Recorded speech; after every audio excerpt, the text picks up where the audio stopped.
This is stupid. We regret everything. By BurntOutNgl. I want to say before continuing this audio reading that I do not own this story. Please check the description to find the story summary and support BurntOutNgl, the original author, on AO3. Chapter 3.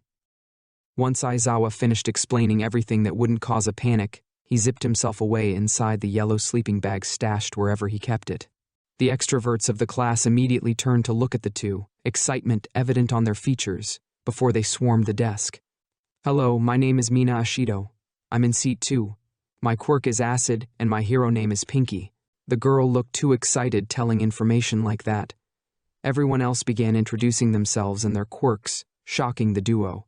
They mostly let the enemies figure it out, but perhaps they should cut them slack. They aren't enemies. It was still dumb, though. And hey, there was even a kid with invisibility. Dazai wondered how people would know if she were to be injured unless stated by her. Would she even know if she was gravely wounded?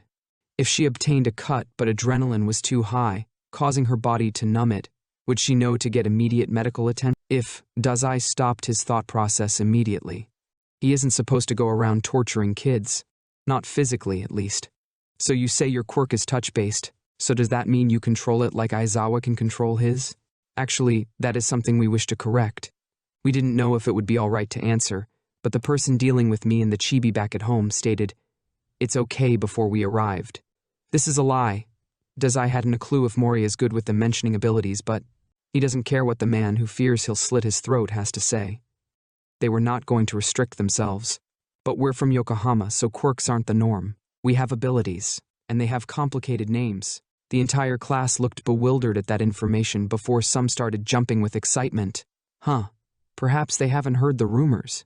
Or they did and don't care because why would potential villains go to a hero school and reveal themselves? Exactly why he did, though he didn't consider himself a villain, around them, practically begging for more information. What are your abilities' names then? Uraraka asked. A wide smile stretched across her face as stars formed in her eyes. Dazai smiled a faux smile. No matter where you looked, it seemed full of something. But if you knew him for some time, you would know it was bottomless, like the blood sea. No longer human. The slugs is upon the tainted sorrow. The class stilled at the information, likely wondering why the names were so depressing. But then an angry blonde spoke up. He and the chibi would probably get along or go throat to throat. Both are intriguing options. What the hell is with those names? I have a question. Is there a difference between abilities and quirks? Yes, but Dazai wasn't going to mention that. If quirks were rare, damn near extinct, in a closed-off city, then most would assume there wouldn't be a lot of information regarding the phenomenon. I do not know. Quirks are rare, and the government doesn't care to study the phenomenon, only focusing on abilities. Oh, that's fine then. Such a sweet child Midoriya is. Too bad children like Midoriya irritate the brunette, actually. All children irritate him, primarily Elise-chan and her habit of copying habits. What? Are you calling quirks weak or something? The same blonde shouted. Perhaps he has a weak ego, or maybe he has a reason to be angry. Do you never stop yelling? The chibi asked, glaring at the blonde. However, because cause and effect exist, the blonde started yelling even more. Throat to throat it is then. 1-1. It was currently a heroics class, which sounds funny to say. And All Might was teaching. Chuya was hoping the brunette was lying when he informed him the one hero was a teacher here. Yet, he didn't know why he was surprised when the lanky bastard wasn't fucking with him. Chuya, stop staring at me as if I stole your hat. Actually, where is your hat? It wouldn't have matched the uniform, so I didn't wear it. Sighing at his partner's antics, he so desperately wanted to bury him alive, but he'd probably enjoy that. Wow, so you do know fashion? Shut up, you damn bastard. Where were they now, you may ask? Well, they were walking toward the boys' locker room. The top hero informed them that because they didn't have hero outfits, they could stay in their gym wear until further notice, but the duo found it better if they didn't have to deal with spandex. Perhaps the people would allow their mafia outfits. Once the duo entered the locker room, Dazai made a beeline for the stalls, Case with his gym outfit in hand. Chuya pondered if that would be a better idea. He did have a lot of scars on his body that he would not like to mention, some from being a literal human experiment, while others are from everyday mafia stuff. Remembering how nosy the toddler-looking teen was towards Dazai's bandages, ad-libbed his mind immediately as he went to a stall. It wasn't that he was ashamed of his scars, but referencing their origins always dampened his mood. Once the two changed, Dazai fixing some of his bandages, they exited the locker room, joining the few outside. "I can't wait to see what we're doing this time." An excited glance shimmered from Kaminari's eyes as he spoke loudly with another student. "I want to see the new students in action." Dazai sighed at the implications. He wasn't physically weak per se. Sometimes the mafia required him to put his hands on someone, but he was only above average in that regard. Most of the time his enemies were down because he used his brain and mentally tortured them, which resulted in him not physically fighting a lot despite Mori's insistence it would make him better. Chuya was and will always be the brawn in front of the brains, and he will always be the brains behind the brawn. So if a fight ensued, while he would have well-thought plans to ensure his win, it would still be irritating. Most called it laziness, he called it pointlessness. Besides, aggravating people by dodging their attacks was more fun. "If we're doing teams, I hope we're on different sides so I can whoop your bandaged ass." Chuya mumbled, but there was no bite with his words. "Chuya, you know lying isn't your forte, right?"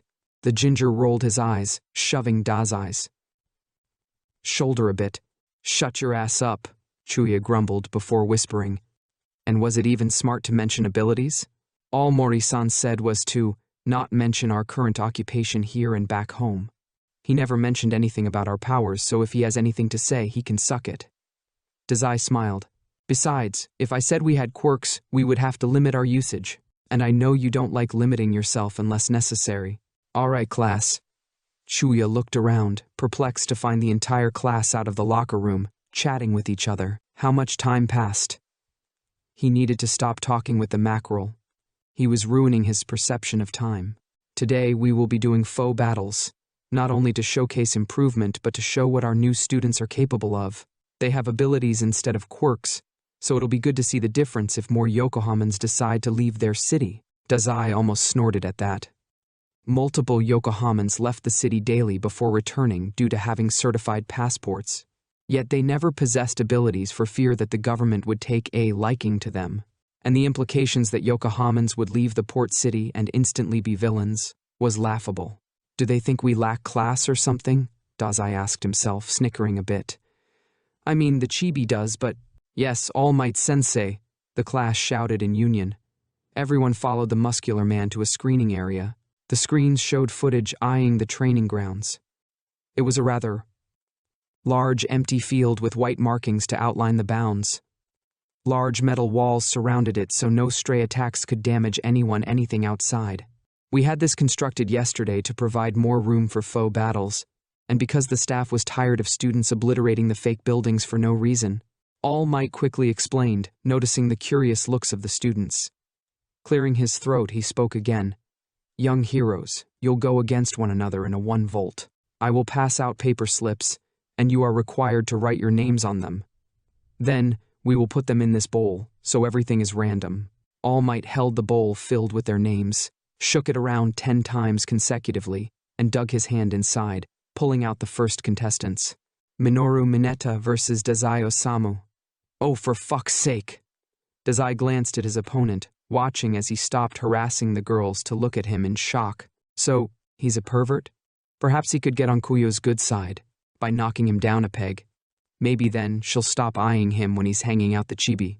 All Might guided them to the training grounds, instructing Mineta to go on the opposite side, and began explaining loud enough for the cameras to pick up. "You all know what bounds are, correct?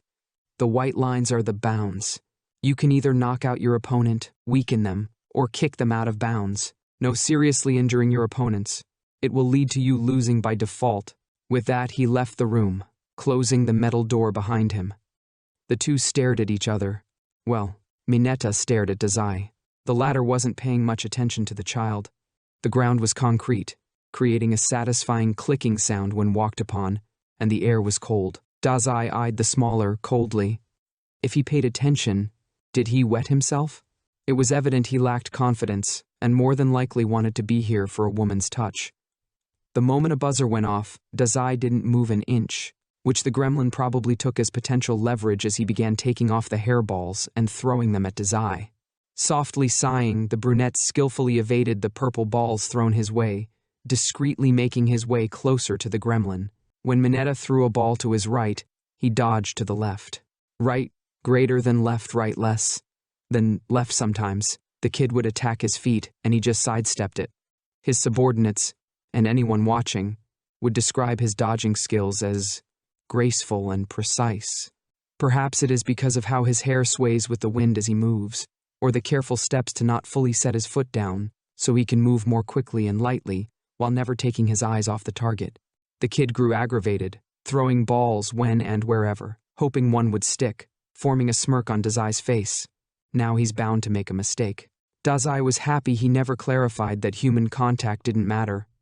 Not that he needed to. Touch activated should have been their warning. To make the kid furious, he started dodging the moment he predicted where the kid would throw a ball.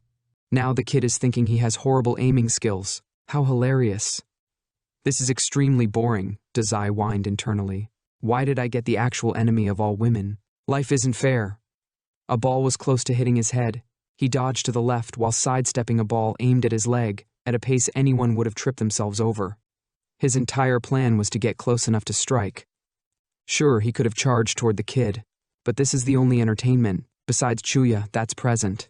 Notice the blue light enveloping the balls once they grazed his nose or clothing, fading away as words circled them. A loud sound echoed within the training grounds, reverberating off the walls. Instantly, the kid was on the floor, knocked out, with a red mark on his jaw as Dazai stood over him, a bored glance in his eyes. Lowering his fist, not that he raised it very high, Dazai looked at the camera with a, "What now?" look. Sometimes Dazai's ability was a nuisance. He always wanted to know what others' powers felt like how it felt to be weightless or get electrocuted.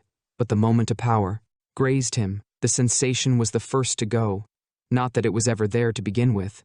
Then the power itself fades. Other times, it's a blessing.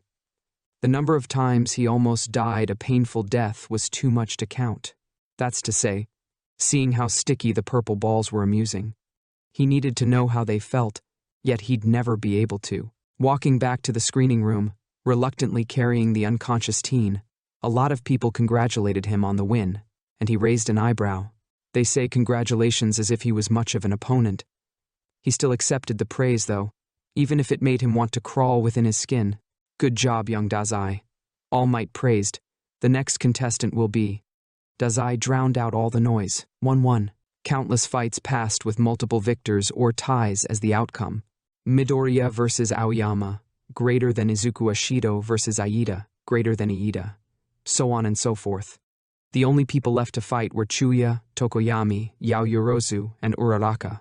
Then, as if the universe was tired of the boredom, All Might finally announced the impatient Ginger's name. Chuya Nakahara versus Momo Yaoyorozu. The latter looked nervous before giving Chuya an accepting smile, wishing him well with their battle. Chuya nodded back at the girl, walking with All Might to the training grounds.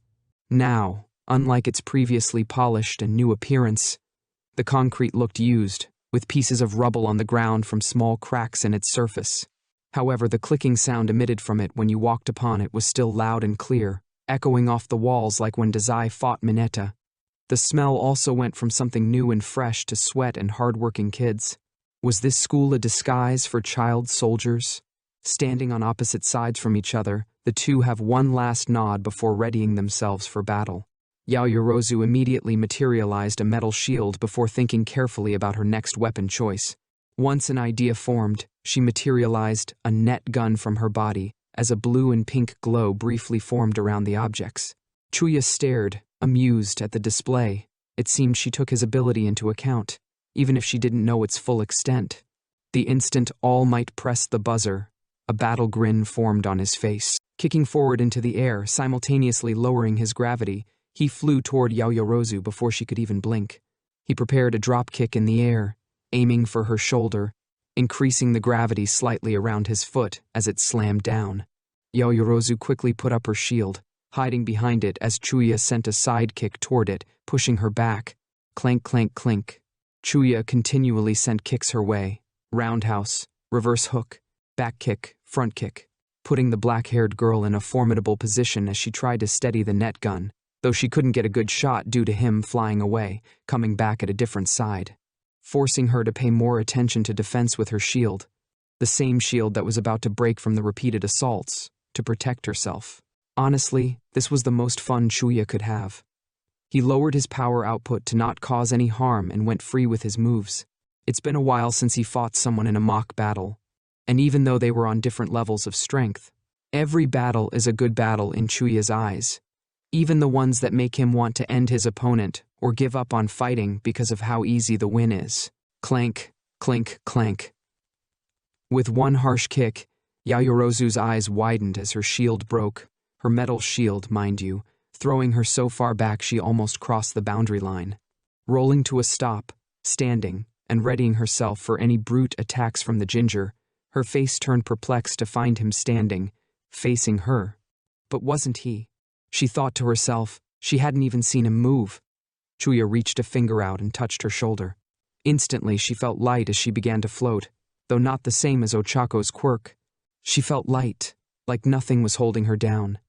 There was something with Ochako's quirk that made it seem she was still connected to the earth somehow, yet she never realized it until now. Is this what space felt like? Chuya gave one proud smile before gently pushing her shoulder, floating her out of bounds like a child pushing a nearly deflated balloon around the room. Another buzzer went off, signaling the end of the fight as All Might quickly announced the winner. Yayorozu, once she was weightful again, sighed in defeat, congratulating Chuya on his deserved win. She knew it wasn't fair to be upset. It was a losing battle anyway, yet the feeling kept eating at her. She only knew a few things about ability users, and that was due to her parents being as knowledgeable as they were, and one of them was how strong their abilities naturally are. It's nothing. You did a good job keeping up with my attacks, you know. Chuya praised, leaving out the, not a lot of people are capable of that from his sentence. That would be incriminating, yet true. So far, only the mackerel could keep up with him, especially in a way he could land a hit, though his attacks are only above average, so by default, they don't do much to Chuya but piss him off. Weak bastard. Chuya cursed at his partner, quickly pushing the suicidal fanatic out of his head. It was fun battling with you. I hope to do so again in the future. Yayorozu looked happier after that. 1-1. Chuya, you're such a brute. Dazai skipped over to his partner. Didn't even let her get one hit in. I apologize for not being borderline masochistic to do that. Chuya rubbed at his temples, glaring at the taller. I'm not masochistic. I despise pain. Dazai tried to plead his case, but Chuya merely raised an eyebrow. Sure. The duo continued to bicker before their classmates came over to them, complimenting Chuya on how strong he was. My Chuya, look at all the attention you're getting. Dazai nudged his partner, preparing to leave him with the crowd before someone said his name. And don't forget about Dazai. I had never seen someone our age with such dodging skills. How graceful. Aoyama complimented, spiking Dazai's mood. He thought the compliments were over with, but now everyone was complimenting them both. Yes, well, it's Chuya's turn in the spotlight now, so. The bandaged teen awkwardly spoke. No, shitty bastard. If I have to deal with the crowd, so do you. What, Chuya? Also, Dazai, I meant to ask you, but during your fight with Mineta, despite him never touching you, you still nullified his quirk, Midoriya asked curiously. Now everyone was looking at him. Wasn't you Araka and the bird guy supposed to go next? All Might, please call on to them. Dazai pleaded, however, his prayers went unheard. Midoriya already had his notebook out, awaiting his answer. Well, I just said touch-based, so whether it's the person or power, I'll still nullify it. Jeez, Dazai wanted to hide away. He made sure not to tell everything to the teen. He had no clue how to handle positive attention. Most of the stuff he did land him with more insults or curses or both to his name. Everyone in his class looked at him, jaws agape. So cool, most muttered. What about you, Chuya? We saw you zooming around the place like crazy, and then when you floated Yayorozu out of bounds. Gravity. That was all Chuya could say, seriously. Did they need him to explain physics? Right, Midoriya awkwardly replied. Chuya, do you mind if I train with you? I can only make things float, but you seem so used to and comfortable with your power. Uraraka practically begged. Okay, no, she didn't. She just had a hopeful look in her eyes. That's fine. Chuya smiled nicely at the girl, making Dazai gag. earning him a bruised shin. Ochako Uraraka. Finally, the crowd dispersed to watch the final battle. I never want to be in the spotlight again, Dazai whined. I thought my turn would be over quickly if I went first. Wait, did you cheat to make yourself go first? Duh, but only for me. My opponent was completely random, so I'm still upset I got the pervert. Aren't you a pervert? Asking women for double suicide in a romantic way isn't perverted. Touching women and making inappropriate comments, knowing they're uncomfortable is. Dazai paused. Though, I guess it depends on what you mean by perverted. He's what? Chuya looked shocked. How could the school allow this? You hadn't noticed? Good. I was worried I'd have to tell Kuyu about you letting it slide. Dazai smirked. Chuya grew more disdain for the elf-sized human that day. Chapter 4. Mineta had an awful feeling someone was glaring murder at him, yet the gaze would lessen every time he turned around. Was he getting pranked? Dazai sighed, glancing at his partner's childish antics of invoking fear within the purple-bald-haired teen. Mumbling something under his breath, he whispered to Chuya, and here I thought I was going to be the one playing tricks. I'm not playing tricks. He looks like the type to snitch, and I don't feel like getting in trouble for making a waste of space piss himself, Chuya mumbled, taking his eyes off of his current prey. I'm just shocked the school would allow someone like that in. Yeah, well, that's why us Yokohamans don't like hero society. Their views are black and white, no gray. If you're willing to help the helpless, it doesn't matter how horrible of a person you are. And if you're willing to cause harm, it doesn't matter how gentle and caring you are, which is why we'll never fit in. Dazai mumbled the last part, going back to paying attention to their current class, PE. If their crimes did come to light, the reality of saving Yokohama from Verlaine's lonely rampage, even sparing him in the end, would mean little, even if the lives they saved were much more than the ones they took. Was it smart to skip lunch? Chuya asked, despite the initial event happening 3 periods ago. It is now the last period before dismissal to the dorms. Thank you, Tenya Iida, for the timetables. Yes, lunch is one of the few periods that allows us to scope out the entire school without someone we know calling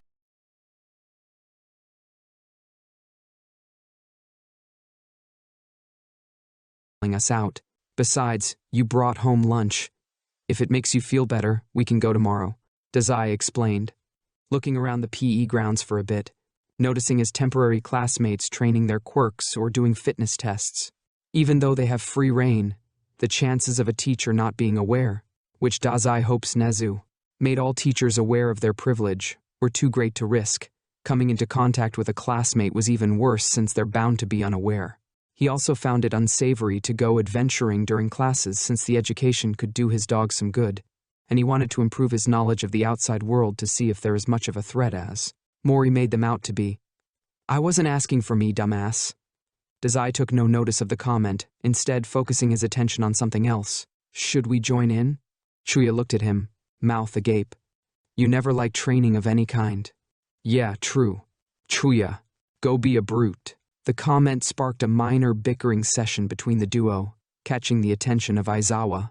You two should be training, he deadpanned, glaring softly at the 2 new slackers. Really? Dazai whined, kicking a rock on the ground. Yes. Despite the initial privileges granted to you, you both are still considered students. Now go. Fine. The brunette whined. Come on, dog. I'm not your damn D-dog, and please tone it down on the cursing, Aizawa yelled at them, watching as they made their way to the rest of their classmates. Why did I go into teaching? Was all he could ask himself as Chuya kicked Dazai to the ground. 1-1. Chibi, this is so tiring, Dazai whined, doing nothing but watching as Chuya effortlessly did 100 push-ups in front of him. You're not even doing anything, bastard. How about you work on your muscles some instead of complaining? Chuya berated the bandaged teen, who started to whine even more. Why do I need muscles when I work best with guns? Dazai, switching his volume to whispering, made sure to get extra close to Chuya to block out prying ears. Because guns won't be reliable 100% of the time. Yes, they will, but only if you know what you're doing, Dazai argued, crossing his arms like a pouting child. You're so childish. Oh, please. As if you didn't tell me to play battle music when taking down the GSS. The duo glared at each other before Dazai sighed reluctantly and got on the ground next to Chuya, doing sit-ups next to him. You better complete at least 50, the ginger warned. Slug. Don't want to bring out your inner mother hen. The brunette quickly dodged a punch. Wow, Chuya. So rude. Hey, bastard. Soukoku turned in the direction of the voice, looking extremely bored. What do you want? Dazai cocked his head, eyeing the blonde Katsuki Bakugo up and down. He didn't appreciate it since he started glaring at the mummy cosplayer. Can it bandages? Chuya narrowed his eyes slightly. You ginger? Battle me. The straightforward statement bewildered Chuya. What was this guy's deal? Before he fixed his face, remembering whatever reputation he has isn't relevant here. Why would I do that? The ginger was desperately trying to keep a calm composure. Kyu taught him better than this, yet he still had ways to go in the ignoring Dazai department. He didn't know if he'd ever accomplish that feat, though. One day, I'm going to be the #1 hero, and you're a strong opponent, so I'll beat you. Really, Bakugo? Dazai stared, dazed at the blonde. And here I thought you learned your lesson from getting kidnapped. What did you say, punk? I can beat you too, you know. Isn't your temper exactly why villains kidnapped you? It was all over the news, you know. Dazai poked. Something that came as a second nature to him. Honestly, comparing old and new footage of Bakugo, you can see he's trying to lower his temper and work on it. But it was too much fun bringing up people's misfortune. The blonde stared murder at the brunette. His hands were twitching as if he was itching to punch a hole into his face. Dazai, quite it. Chuya glared at his partner. God, why do you always do this? What could you possibly mean, Chibi? The ginger eyed his other half, glaring at him to shut it. Dazai complied. However, a pout was present on his face. Teach. All bark and no bite. Learn to keep your friend's damned mouth shut. Bakugo grumbled, walking away for the duo. Once he was out of ear reach, Chuya smacked the back of Dazai's head. Shitty bastard. Stop making an enemy out of everyone. Dazai promptly ignored the human chihuahua, opting to analyze his classmates as they trained their quirks. It's all so odd. Don't go switching topics, but what eyes? How evolution did powers so dirty? Dazai murmurs, watching as Uraraka starts to throw up mid-air. Yeah, I suppose makes you happy we have abilities, huh? I would rather powers didn't exist. Chuya's eyes widened slightly. No matter if they're here or not, society is still dumb. In Yokohama, the topic of ability users is tiptoed over as if it's broken glass. Organizations having to get permits to prove they aren't a danger to society. While here, if you have powers, as long as they're not villainous, you're praised and awarded many opportunities. Yet if your power is evil, or you weren't born with one, you're the joke of society and deserve all harm despite heroes existing to protect the ones who can't help themselves. Chuya listened intently to his partner's rant.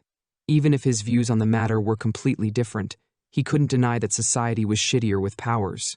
The school recently installed the dorms after the raid incident, so they are fairly new. Aida informed the duo they were already aware, but he seemed so passionate. Here they are, the Heights Alliance dormitories. Walking inside the establishment, Aida explained more. Hey, if you remove an I, then replace the other in Aida's name with an O, you get Oda of the structure of the building. The first floor is the common area. The kitchen, bathroom, laundry, couches, television, and tables are here. The dorms begin on the second floor. Each room has 8 rooms, but 4 per gender. The gentlemen are on the left, the ladies are on the right. We have 2 open rooms. One on the 4th floor, another on the 5th, which is where the dorms stop. The trio walked up the stairs to the specified rooms. Inside, one of their luggage was already there. Chibi, that looks like yours, Dazai analyzed. The suitcase inside was a shiny red velvet color. It was clear that it was expensive, and a bag of similar color accompanied it. Yeah, no. Nua Chibiko. Mr. Aizawa said no cursing, bad doggy. Chuya gave one weak attempt at hitting the brunette, walked inside his new room, and slammed the door in the now duo's faces. Well, on to your dorm now. 1-1. The room was spacious, much like the Chibi's. It had air conditioning, a toilet, a bed, a fridge, a closet, and a balcony. Dazai sighed as he shuffled over to his pearl-black suitcase, unzipping it to reveal the few clothes he owned, along with enough bandages to last a month at best. Grabbing his phone from a pocket, he quickly texted the ginger, Slug, I need to go shopping. Okay, how about in an hour? And stop calling me that. That's fine.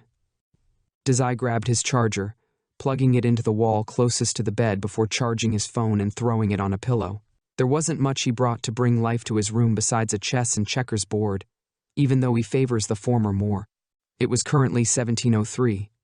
A knock sounded on his door, inciting a groan from the suicide fanatic. Coming, opening the door, the sight of the excited faces of Ashido and Uraraka almost enlisted another groan from him. It's so wonderful to have new dorm mates, Ashido praised, and because her alien eyes trailed into his room, making her stop in her speech. Oh, what? Your room is so plain. Have you no personality? The pink girl joked. Dazai raised an eyebrow before pouting slightly. I didn't know it was custom to decorate a dorm. Well, duh. You're going to be staying here for a while. Well, my dorm is rather plain. Uraraka tried to console. Yeah, but at least you put some things up. His is the default.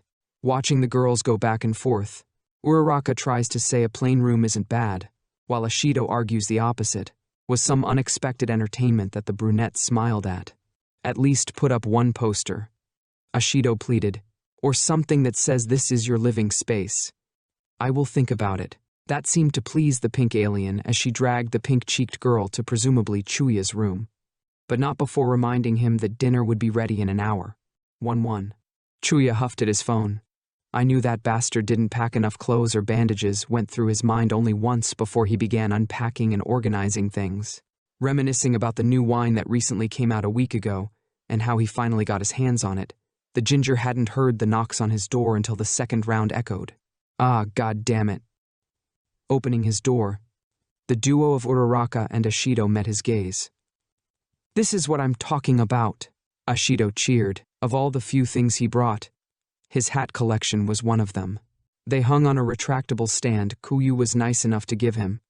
There were also a few breathing posters hung up so he could remind himself that murdering his partner was not the way. Still plain, but at least it's not the default, the girl continued, intriguing Chuya about what she meant. Huh? Oh right, well, Dazai's room was super plain, it hurt my eyes. Chuya let a snicker out at that.